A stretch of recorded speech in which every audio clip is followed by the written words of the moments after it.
Hello everyone, this is Maz. If you're hearing this message, it means you're not part of the Voices of War subscriber community and will only hear the first half of the episode. If that's enough, then I'm thrilled. However, if you're looking to dive deeper into the complexities of war, please consider subscribing to our private feed by using the link at the top of the show notes. By doing so, you'll gain access to all of our episodes, the ability to ask follow-up questions, and we'll become part of an exclusive community that makes this show possible. I hope you'll make the decision to join us today.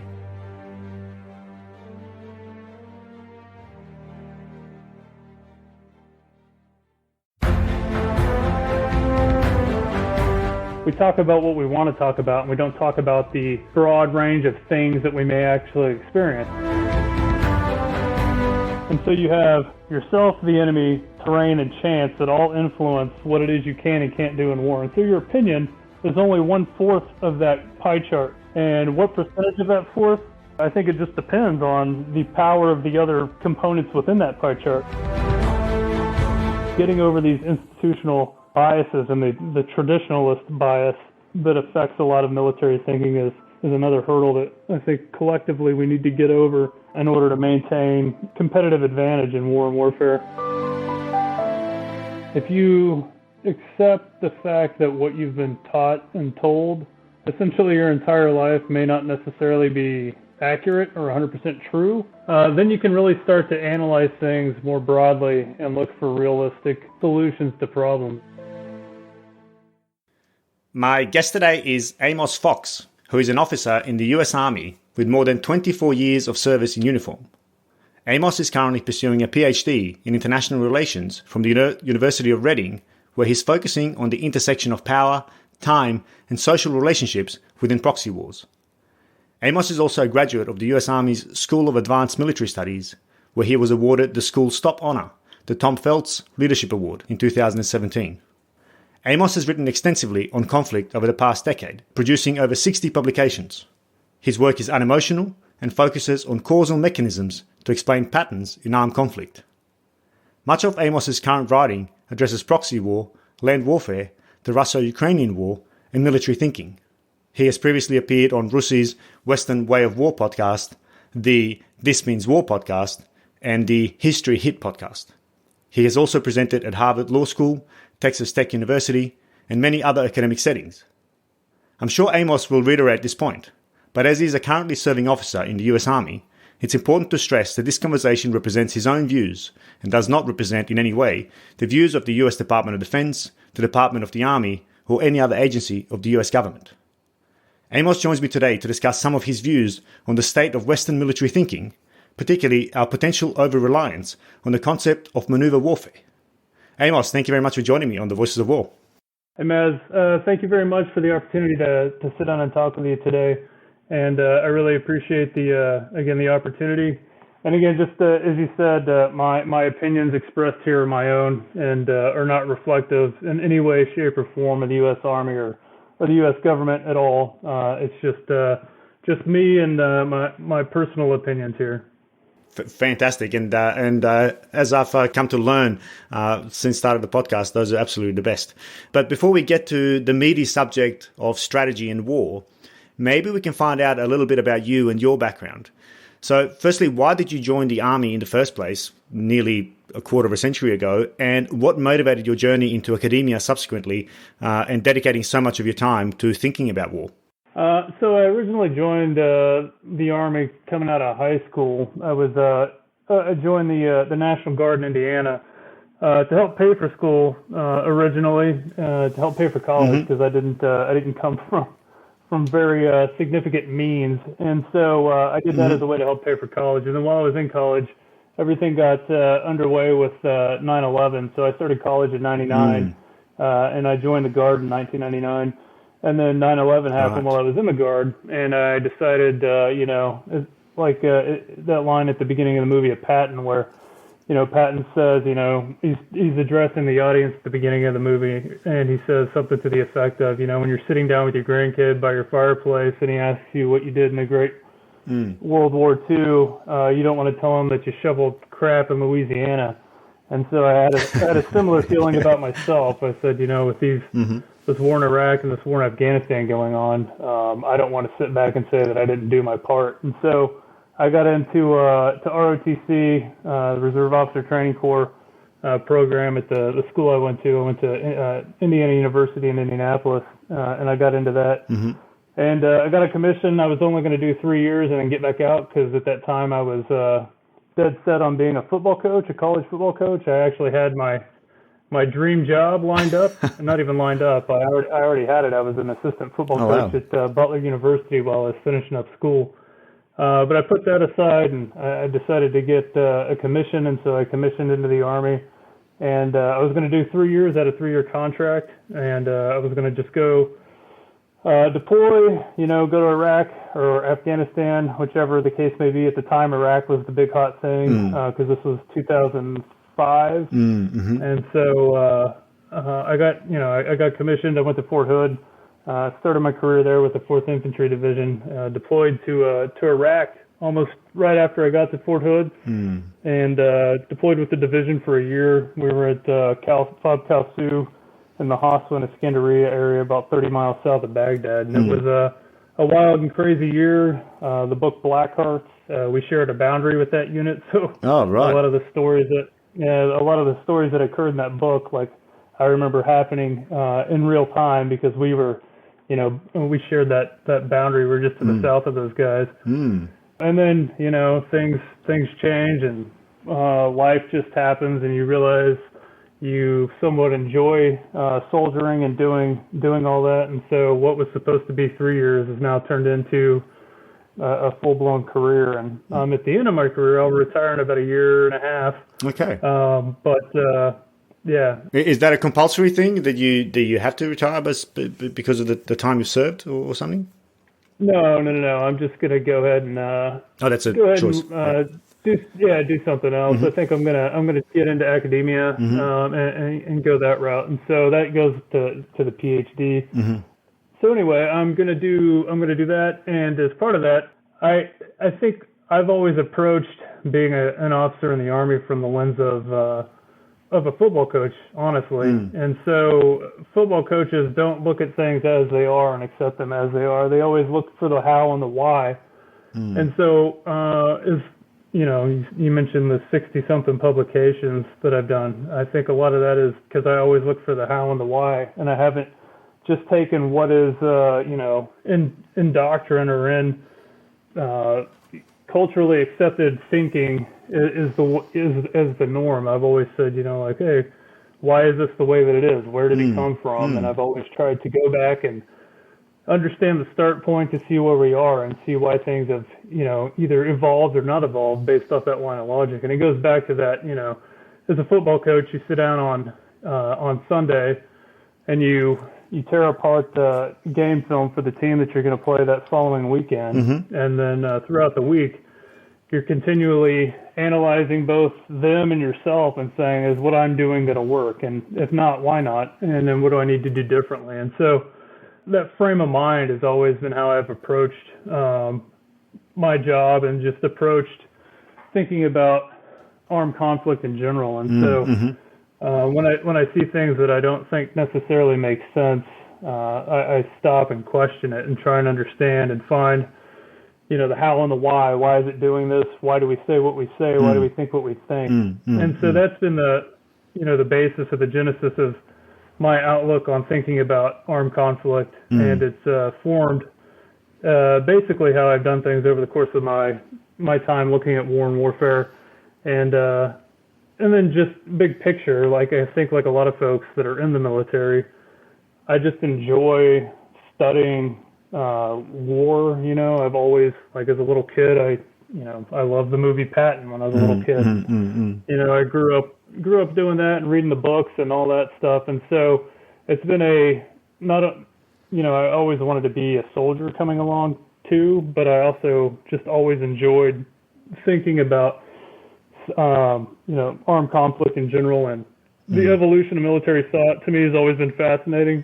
Some of my friends will tell you, like my dirty little secret is that I've always wanted to be the next Liddell Hart, and I've approached things from that standpoint. You know, Liddell Hart minus the baggage that comes along with him. I would say J.S.C. Fuller, but J.S.C. Fuller has way more baggage than Liddell Hart. But anyway, that's basically the genesis of, you know, where I started to where I am today. And I wonder, you made reference to your immediate deployment to Iraq, post effectively training or becoming commissioned. How has that experience, firstly, what was that experience like, set against what you were taught? And how has that initial experience of warfare, military thinking, shaped your, I guess, what turned out to be quite an enduring career, and one that's revolved around a lot of this kind of how and why thinking? Yeah. So when I got to Fort Hood, I got there in August, right as like Hurricane Katrina hit New Orleans, like the weekend, the day that I showed up at Fort Hood. And so that created a bunch of chaos because a lot of units from Fort Hood had to go down and help out. So anyway, like that all happened, and it was somewhat chaotic there at Fort Hood. And then we ended up deploying in November of 2005. And so we deployed to, like I said, the Fob Cal Sioux, Iskandariyah and Hoswa area, and it was relatively peaceful. I'd say to a degree in the area that we were in initially. We had replaced the National Guard unit out of Mississippi, and so it was peaceful. But then the mosque in Samara was blown up. I forget the exact date. But basically, once that happened, once we went from the winter of '05 into like the beginning of '06, and then the mosque was bombed in Samara, you could feel the wheels fall off the wagons. Right. And it went from like every now and then you'd make contact with an enemy to almost every day you would make contact with an enemy. And it was very much like drive around and get blown up. That was basically every day. And it was always, you know, before you'd roll out, you'd bargain with yourself, like, what am I okay losing today? You know, like, oh, I think I could handle not, you know, making it back without a leg. And so it was just a bad time to be there, because that's really when, you know, the insurgency was out of control, and we were struggling. The collective we were struggling with how to address the insurgency. I remember they had just started the Coin Academy up at Taji shortly before we got there, and you know, a company commander had to go to that and came back, and he had some cool ideas, but like nobody had trained for it, because we had essentially trained up, and I didn't catch most of the train up before we deployed, because I showed up so early to the deployment. But you know, I showed up when I showed up, we went out and shot Bradley gunnery, you know, right before we left. And so we, you know, when we got there, we were driving around our tanks and Bradleys, and meanwhile there's an insurgency going, and you know, they were still, you know, they were targeting our tanks and our Bradleys, and then we ended up transitioning to primarily being a Humvee-based force over the course of that year. And why is that? For many in the audience, that might not necessarily make sense. So maybe just clarify why you made that transition from something like a Bradley to a Humvee. Yeah, so in line with the counterinsurgency strategy, we were trying to be less. We were trying to present a less combative appearance or posture. And also at the same time, it also forced us to be less combative, because you're in a Humvee. You know, you've got, you know, 50 cal or some sort of lower type of machine gun on there versus, you know, 120 millimeter main gun or a 25 millimeter gun. And so if you did react to something in a Humvee, you're causing far less damage than you would if you were in a tank or a Bradley. And then on top of that too, like the little things that folks don't necessarily appreciate, the infrastructure there in that area, and I think generally in most of the country, was fairly rudimentary in a lot of places. And so power lines, for instance, would hang very low down over the streets. And so if you're rolling around with a Bradley, which actually sits pretty high, in many cases you'd be yanking down power lines, and then you'd be knocking the power out in the neighborhoods when, you know, they didn't get a lot of power to begin with because of the way their power grid ran. And so it was really just us trying to embrace the counterinsurgency strategy that was implemented around that time, and present a less combative kind of posture. presence towards towards the local population there. Yeah, okay, that's really interesting. I mean, I suspect. How do you think? How successful were you? And this is not a loaded question in any way. I'm not setting a trap. I'm more trying to. The reason I'm asking that is because I think, in my view, this adds to the conversation we're about to have, and that is the kind of how our thinking about war translates to the situation on the ground, or how it applies to the situation on the ground.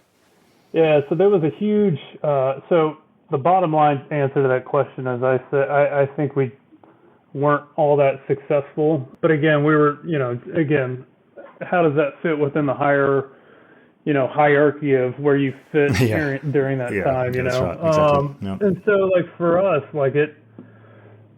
things were somewhat calm and cool when we first got there. And by the time we left, I mean, we had a guy in my company was killed the night before he flew home, right at the end of the deployment. And so that was the last guy that we lost. And that was indicative of how that deployment went.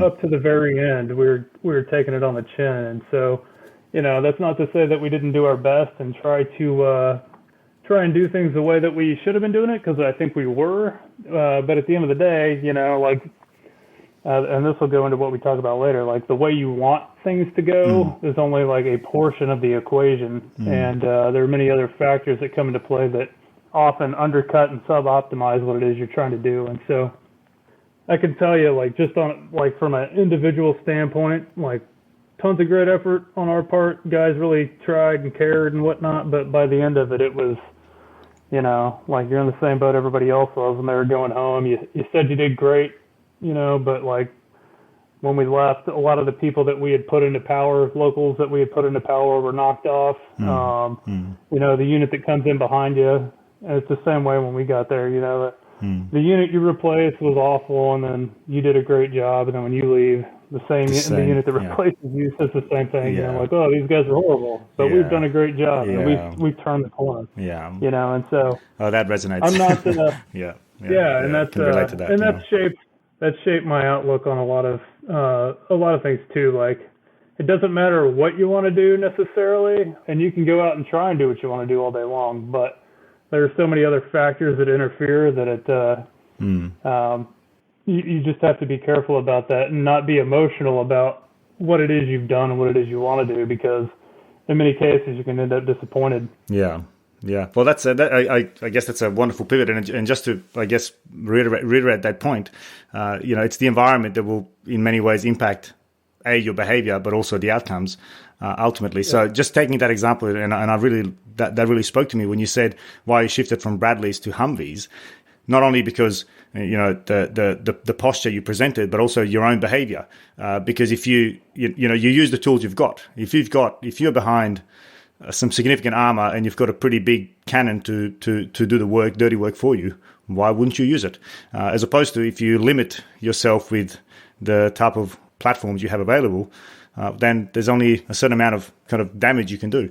And I guess that applies in everything else. It's not necessarily what you intended to do, but it's for the tools you've got, what the environment presents, and then what you make of that, which I think is a real telling, really important aspect of war that's rarely discussed. But it's something I think you really touch on. But maybe is a good way to pivot to the meat of our discussion, and that is maneuver warfare.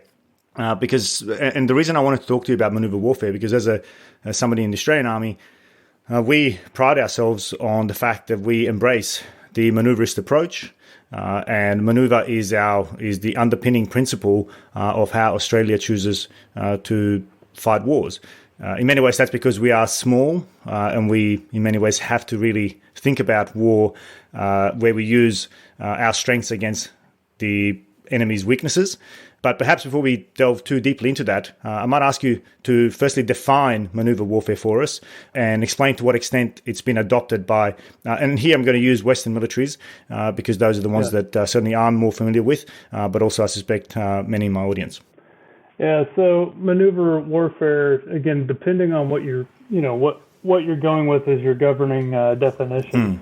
There are a couple different definitions. One of the most common is essentially the combination of fire and movement in pursuit of some sort of tactical objective. And then I also one of my favorite theorists. I got to hear him speak. He actually addressed a group of people that I was with.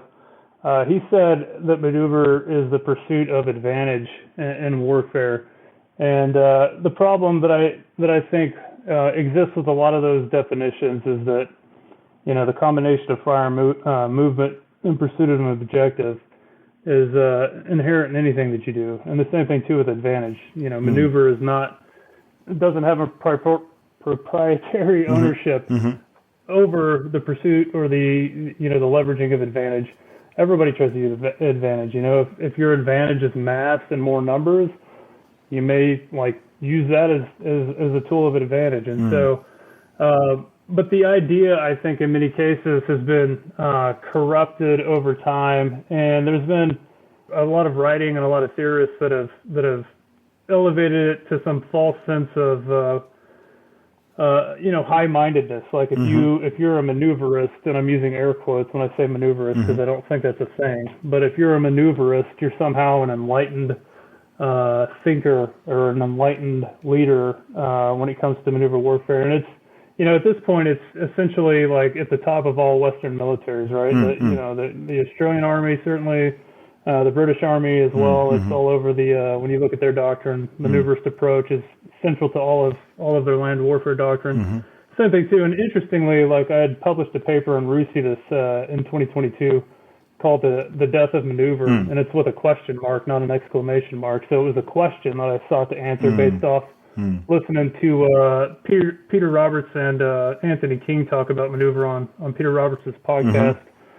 And so I went and I was like, all right, let's look at this, because it goes back. I'd published a paper in 2017 about maneuver, and at the time I thought, maneuver wasn't the only thing. There was, essentially maneuver, position, and attritional warfare that you would cycle through. And as I've continued to research and think and reflect and watch real world situations, I don't even think that that's necessarily an accurate thing. I don't think attrition, for one thing, is a form of warfare, because if I say show me attrition tactics, what are they?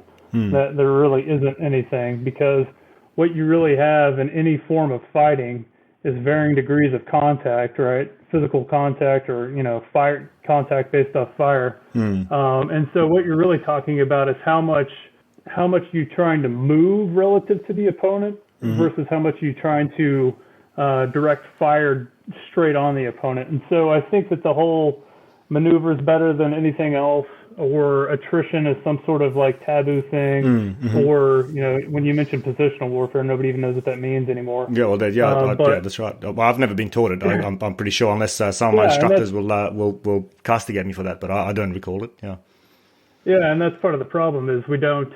So again, this goes back to what I mentioned before. When we talk about what we want to talk about, and we don't talk about the broad range of things that we may actually experience. For instance, in Iraq, why did we, the collective we, the West that was over there working together, why did we struggle when things went sideways after the fall of the Iraqi army? Well, it's because we have very limited scope in terms of doctrine, right? Our doctrine is, it just talks about maneuver. It doesn't talk about anything else, generally speaking. That's interesting. And so, when you only have one lexicon and you only have one toolkit and you only have one model, when you experience something that doesn't perfectly fit within that model, you experience chaos, and you're like, what is going on? How do we handle this problem, right? And so, that gets to part of that, the discussion on sieges. You may not like the word siege, you may not want to talk about sieges, but sieges are a reality, especially today. When you look across the span of post-Cold War conflict, sieges are the recurring theme that pops up everywhere in every conflict multiple times, right? And so if you flip open any kind of doctrinal publication, though, and you try and find the word siege, and again, I've not deep dived on Australian doctrine, but I've looked at U.S. doctrine, I've looked at British doctrine, I've looked at NATO doctrine, I've looked at French doctrine, and sieges are almost not mentioned at all. And when it is mentioned, it's in a bad way, you failed and you find yourself besieged, or somebody, it's something the bad guys do. It's the same thing with proxies. if you read most Western doctrine, it's written the same way. Proxy, the use of proxies is something the bad guys do, and it's not something we do. That's you so know, we rely on partners. That's so interesting. And so again, like you have this very, very limited lexicon because you're speaking out of preference and idealism as opposed to reality. And so I personally think that like that's something that's really missing today when in a lot of the literature, but then also in just the way that Western militaries speak and think about things. You know, if you go up to your random, you know, person in the military and you say, talk to me about land warfare, the number of times maneuver comes out versus any other descriptive word for how to fight is astronomical, right? And it's because they don't have another word. You know what I mean? Like, tell me another word that explains what you're doing, because like what I see you doing isn't maneuver. So what is it that you're doing? You know, and you know, they'll throw out things like, oh, I'm maneuvering to a position of advantage to do, you know, X, Y, or Z. And so, you know, like that, like, oh, so essentially you're using positional warfare, right? If you're using tactics and movement to lure people in and out of places of advantageous position to, you know, either trap them or pull them out of somewhere that they've occupied that is, you know, advantageous for them to stay in, that you're using positional warfare, you know, and positional tactics. And so that really seems to be, I think, a problem, and it'll continue to be a problem. I think collectively we need to think broader and think not about idealistic preferences for what we want war to be and warfare to be, but we need to think and speak in language that is that reflects reality. And I think that's something that's really missing today, in both, you know, Western military thought and, you know, Western military doctrine. I wonder if that's to what extent do you think that's perhaps an issue of, I guess, definitions as well? Because when you were talking about, you know, defining how you define maneuver, it's fire and movement, which to me seems like it's rather kind of kinetic and violent means, whereas certainly in the Australian context, we try to make maneuver something that gives you the option to be, you know, kinetic and non-kinetic, or violent and non-violent, and the way it's postured in our doctrine is that it's about maneuvering the mind. So it's really attacking the kind of the capacity to react of an enemy, and that might even include attrition. So by our doctrine, attrition falls inside of maneuver. Maneuver is the kind of overarching concept of maneuvering around the battle space in such a way that you are as efficient as possible, using the minimum amount of resources to achieve the maximum gain by targeting the weaknesses or I guess the critical vulnerabilities of an enemy, which in theory at least is designed to incapacitate the mental capacity of an enemy or an opponent to, I guess, defeat their will to fight without necessarily degrading or destroying their physical components, you know, whether that's equipment or personnel, which again sounds neat in theory, but I just wonder whether that is a definitional issue and whether that is a similar definition that you come across in the US, British, French and NATO doctrine, and whether Australia might be different in this sense, at least the way we approach this particular problem. Yeah, no, so the focus on the cognitive aspect of things also factors heavily into discussions of maneuver, as well as the will. I'm sorry, I went brain dead for a second. Yeah. And so those two things, like, those are good ideas, but in reality, again, like, what does that even mean? You know, like, show me how that actually works. And I think you can look at like what's going on in Russia or Ukraine with the conflict between Russia and Ukraine right now. Like, how is will being affected? Because I'm sure like will, morale, cognitive ability right now on the Russians' part is very, you know, it's been impacted exponentially in a negative way as a result of, you know, stalwart Ukrainian operations, and they've done terrific. But like, you know, it's almost been a year now, where the Russians are still just throwing bodies at the problem, and I'm clearly that's a bit, you know, lazy language there. Cause, but it's absolutely accurate. But it's absolutely accurate. Yeah. But with, you know, if 120,000 casualties or 120,000 killed in action is any indication of how things are going, clearly like that's not having a cognitive effect, and so. You know, if killing that many people or inflicting that many casualties isn't triggering some sort of cognitive effect or some sort of negative impact on Russian will. I would be hard pressed to believe that like some big deft left hook where you get in somebody's rear is going to make them say, "Oh man, you got to my rear, I give up." But someone might, in defense of that, someone might say, well, maybe we just haven't, or Ukraine maybe just hasn't worked out what the actual critical vulnerability of Russia is. In other words, manpower might not be a vulnerability. Yeah, and that's always, there's always the I'm going to slip out from under your answer type counter answer, and so this is part of the problem, because like when I have this discussion with people, they'll always say, well, it's a philosophy. Maneuver is more a philosophy than a set of tactics. And I'm like, well, philosophies don't win wars, man. So that's cool, but like, if that's the case, throw it out, because why are we even talking about it then? And so I just think that that's something that's, and going back to your comment on definitions, I think that that's part of the problem too, is that we use the word maneuver to mean everything, and by it meaning everything, it means nothing, And so, like, just when you were giving that Australian definition, you used it in about 3 different instances where it means 3 different things. Like at one point, it meant just moving, from A to B, and then you meant it in like the actual like maneuver fighting sense of the word, and then you meant it. You said it in another form, and so like maneuvering the mind, Yeah, you're right. And with that, absolutely 3, it completely waters it down. And what does it mean? It doesn't mean anything, And it's the same thing too. Like anytime you look at like a concept of operation, task to maneuver units. What are maneuver units? You know what I mean? Like, why? You've baked in the solution to the question. And like sometimes, like that's not a maneuver unit. It's just a battering ram, because it's got to go be a battering ram, or it is a sprinting thing that just darts around the end, And so I just think that there's a lot of, like, I love Liddell Hart, like we were talking before we got going here, and I think a lot of, his indirect approach idea was, kind of bastardized and taken out of context in many regards. Maybe just give again, many of my audience might not be familiar with Liddell Hart, so maybe just give us a quick kind of rundown on who he is and why the relevance.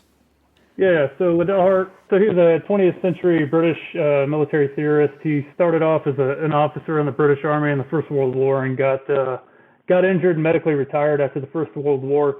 And he basically was frustrated with the state of military thinking, the British military coming out of the war. And he saw the butcher that happened at, the Somme and all these other battlefields, Verdun and whatnot.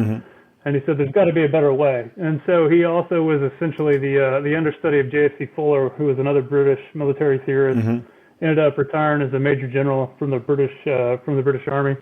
But Liddell Hart went on to essentially, he retired as a captain, but he became known as the captain that advised generals, because his thinking was so good and so ahead of its time that he was brought in, and he was very influential within the British military and just, military thinking in general. And him and J.F.C. Fuller were early advocates of the tank and how tanks could break the stalemate of trench warfare and what was seen in the First World War. And so he became a huge proponent of that. And then just over the course of his life, he published a significant amount of work, both books and papers, and then just presentations and whatnot on military thinking. And so for me personally, he's one of my favorite theorists, because he really does take a critical look, and there are no sacred cows with him. One of my favorite lines that I ever read is from his book, The Ghost of Napoleon, which was published in 1926, and I actually have a first edition copy on my bookshelf here at my house.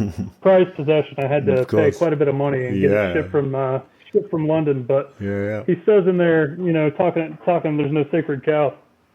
That book is his analysis of Napoleonic warfare, and he takes Clausewitz to task in the book, and that's part of the reason a lot of, at least U.S.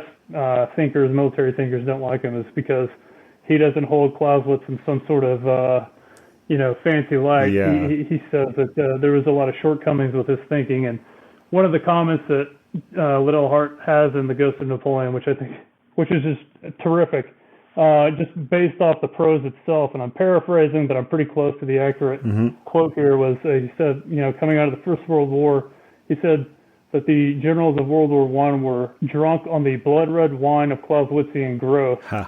And I always thought that that was just the most Wow. beautiful line, and also just cut straight to the heart. And, regardless of your feelings about Clausewitz or not, it's still a great line. But anyway, that's Liddell Hart. He's I believe there's at King's College in London too. They've got a department named after him there, and then he was also Michael Howard from the UK. He was like Michael Howard's mentor when he was coming up too, and helped shape Michael Howard's mind and his approach to the study of war. Yeah, and I think he was one of the thinkers behind the idea of combined arms warfare in general. I think you made that point about how to use tanks with infantry and supported by rudimentary aviation at the time. But certainly, if my memory serves, that was also attributed to Liddell as well. So certainly, and also a pragmatic thinker, as I think you alluded to, and perhaps maybe that's a question. Then is that this is something that that strikes me as possible that we rely on this idea of maneuver because it gives the impression that we can fight war precisely, efficiently, cleanly, I guess, and perhaps that's its appeal. What do you think about that? Yeah, so that goes back to Liddell Hart as well. The whole idea behind his indirect approach, which is outlined in several different things that he's published, but primarily in his book Strategy. His idea of the indirect approach is essentially what we alluded to earlier, where you use movement to get to the enemy's rear to induce cognitive paralysis in them so that they essentially give up.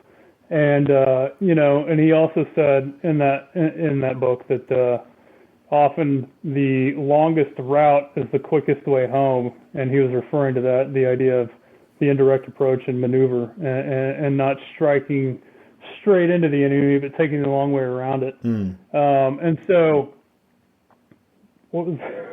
I forgot to. You got off track. What's the question part of that again? No. I was just asking whether kind of the allure of maneuver is its promise of being clean and efficient, because it just reads so neatly. I mean, I'm going to use my small forces to target the enemy's critical vulnerabilities to undermine his critical requirements, to therefore undermine his center of gravity, and therefore, which is arguably, the locality, I don't know exactly how you define center of gravity in the US context, but for us, it's kind of the capability, characteristic, or locality from which a particular force will draw its will to fight and its freedom of action. Which, if it looks neat theoretically, right? If I hit these vulnerabilities, it kind of cascades upwards, and therefore denies the enemy freedom of maneuver or freedom of action, and undermines his will to fight. Now, my question to you is that a pipe dream, and are we kind of swallowing a nice marketing message because to give us the idea that war can somehow be efficient and clean? And I think what you said about Liddell is that war is anything but, and which is what I think the quote you used about the generals being drunk on Clausewitz, who of course is the father of the center of gravity construct. I wonder if there's a link there, that it's, war is not that clean. You can't just go and think that you can hit these finite points and the enemy will crumble. It very rarely, if ever, happens that way. Yeah, there's many layers, I think, to this question, right? And so, like the maneuver point, I think if you go back to Napoleon, there's a fascinating, the Ulm-Austerlitz campaign is a fascinating dichotomy between this idea of clean maneuver and then just bludgeoning attrition fighting and positional fighting. Because at Ulm, was Marshal Deveau encircles, 30,000 Austrians at, I forget the name of the forest right now, right? But it was like the definition of maneuver, right? And then fast forward to the Pratzen Heights, Napoleon uses position essentially to trick the Russians into attacking the heights, and then he just slams right into them, and then I think Deveau again comes and doesn't save the day, but helps augment and seal the victory there at Austerlitz.